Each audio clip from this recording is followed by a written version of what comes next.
welcome to another monthly wrap-up video. This time we're going to be giving you some rather unique recommendations because May 1st is quite well known for Labor Day. But back when I was in school, I was told not to just talk about, people within a specific occupation or within the primary sector or agriculture or any people working for a specific sector. I was asked to respect everybody from every occupation equally, which is why today's recommendations are kind of going to focus on specific occupations. Like the protagonists in this are going to be playing specific roles in specific sectors and basically just a mix of all those. So stay tuned and let's get started. The first book I have is of course Anxious People by Frederick Bachman. This right off the bat has a lot of real estate as well as banking going on. There are people from the real estate sector.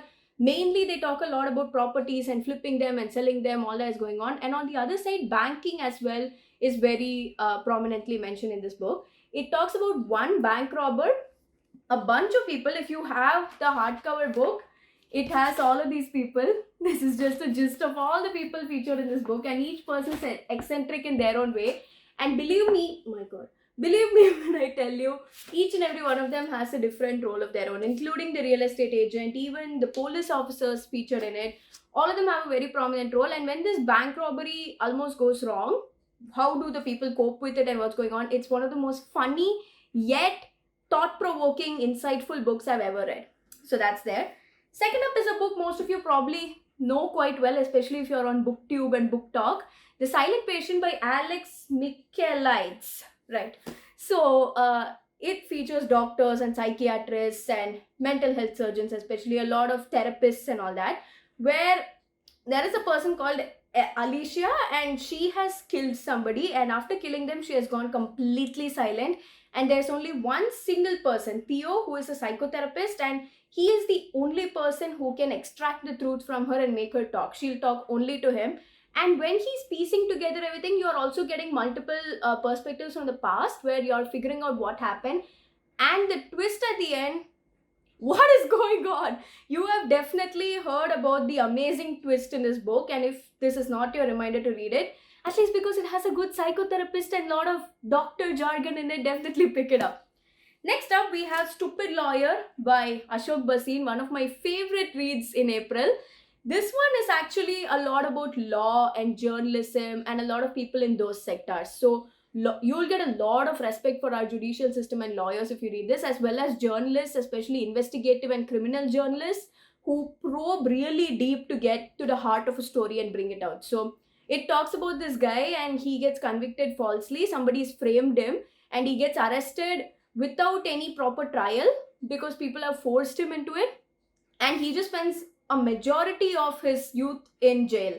And once these lawyers manage to bring him out, there are two lead roles. One is a lawyer and the other is a journalist, and they both bring about such feminism in the way they, clear his case for him and they figured out who really did it. And the revenge story especially is really good. You should definitely check it out. Next up, I have Hotel Magnifique by Emily J. Taylor. I am so bad with author names, I don't know why. So look at how beautiful this cover is. First of all, the reason I picked up this book was for the cover, and I'm really happy I did, because there is this Hotel Magnifique. Okay, hear me out. It's a fantasy thriller mystery novel.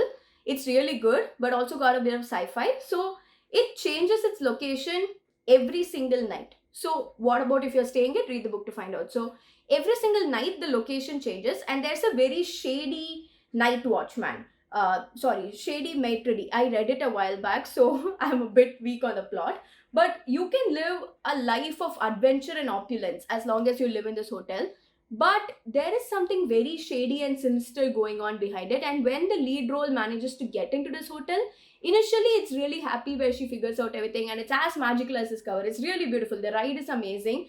But when the sinister things start happening and that shady maitre d' person comes in, it takes a really different turn and goes places you won't expect. So of course the occupation in this is hospitality, hotel workers and chefs and cooks. You could include all of them. It's the complete package in this. And next up we have His and Hers by Alice Feeney, one of my most favorite authors. She wrote Rock, Paper, Scissors, which is still one of my all-time favorites.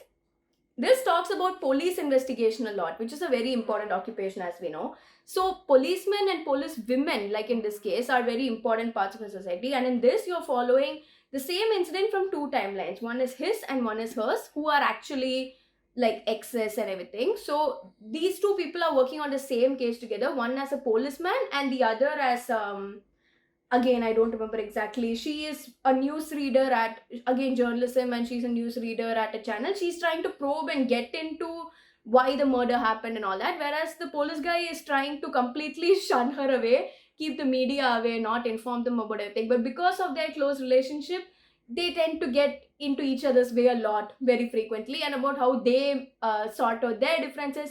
The twist at the end really left me gaping, so definitely check it out. Next up, we have The White Tiger by Arvind Adiga. Of course, you guys would have expected me to mention this, because if we are talking about Labor Day, a lot of servants and lower class people, no offense intended, they all feature in this. And this book clearly depicts class differences and where our society is right now, because it talks a lot about the oppressed and the oppressors. So, if you want to read Labor Day books and all that, when I googled Labor Day related books, this was the first one on the list, because that's how compelling the story is, where it really opens your eyes to stuff like this. So definitely check it out. Next up, I don't have the physical copy of the book, but I read the Sonata Secrets by Indrani Talukdar. Guys, talk about a murder mystery where the ghosts of your past are coming out, but completely intertwined with music. So this talks about artists. Like, I wanted to bring in at least one artist and one art related occupation into this, and I felt music is a really like top one up there. So the Sonata of Secrets talks about these two sisters, and they are trying to solve this murder mystery. They have a lot of music going on, which I really enjoyed because I love music. And I don't want to give too much away because it would ruin the suspense at the end of it, but the plot twists are really good. It's a very gripping thriller. You should definitely check it out if you want a very emotional journey that talks about corrupt individuals living amongst us, while also delving deep into music and mystery together. Next up, I have TheOne by John Mars. This, I will talk about the occupation in a very vague sense, talk about DNA testers, scientists, futuristic AI, and all of that. That's a really building up futuristic occupation right now, isn't it? So TheOne talks about, suppose you take a DNA test, and if you take that DNA test and the software completely generates it for you, and you find out who is the one out there for you, who you're destined to marry, they are your soulmate. So imagine you just did this test, you just gave some blood sample or some test like that, and within a week's time, if you pay for it, they will give you your test results, and you will know exactly who the one is out there for you.